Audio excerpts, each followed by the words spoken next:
بسم اللہ الرحمن الرحیم۔ السلام علیکم ورحمۃ اللہ۔ دوستو، آج کی اس ویڈیو میں ہم آپ کو خواب میں گیہوں دیکھنے یعنی گندم کو خواب میں دیکھنے کی تعبیر بیان کریں گے۔ دوستو، حضرت امام ابن سیرین رحمۃ اللہ تعالی علیہ نے فرمایا ہے کہ خواب میں گیہوں یعنی گندم دیکھنا مال حلال پر دلالت ہے جو لوگوں کو تکلیف سے ملتا ہے۔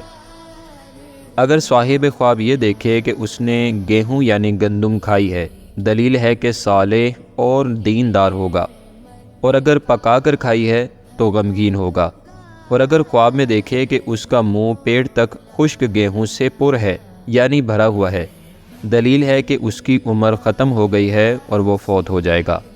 حضرت ابراہیم کرمانی رحمۃ اللہ تعالی علیہ نے فرمایا ہے کہ اگر دیکھے کہ گیہوں کے خوشے کھاتا ہے، دلیل ہے کہ اس ملک میں قحط اور تنگی ظاہر ہوگی، جیسا کہ اللہ تعالیٰ نے قرآن پاک میں بھی ارشاد فرمایا ہے، جس کا ترجمہ اور مفہوم یہ ہے: 7 بالیں سبز اور دوسری خشک۔ اور اسی طرح اگر دیکھے کہ گیہوں بوتا ہے، دلیل ہے کہ حق تعالیٰ اس ملک میں غلہ کا نرخ ارزاں کرے گا۔ حضرت امام جعفر صادق رضی اللہ عنہ نے فرمایا ہے کہ خواب میں گیہوں 3 وجہ پر ہوتی ہے: ولایت سے معزول ہونا، نفرت اور مسافری۔ حضرت اسماعیل اشعث رحمۃ اللہ تعالی علیہ نے فرمایا ہے، اگر خواب میں دیکھے کہ بھنے ہوئے گیہوں کھاتا ہے، دلیل ہے کہ کچھ نفع پائے گا، اور اگر دیکھے کہ گیہوں اپنے وقت پر کاٹے ہیں، دلیل ہے کہ بہت سا مال رنج سے حاصل کرے گا۔ اور خواب میں گندم فروش ایسا شخص ہے کہ دین کے عوض دنیا کو اختیار کرتا ہے۔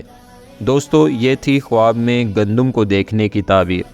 باقی حقیقت حال اللہ تعالیٰ اور اس کے رسول صلی اللہ علیہ وآلہ وسلم ہی بہتر جانتے ہیں۔ واللہ عالم ورسولہ عالم۔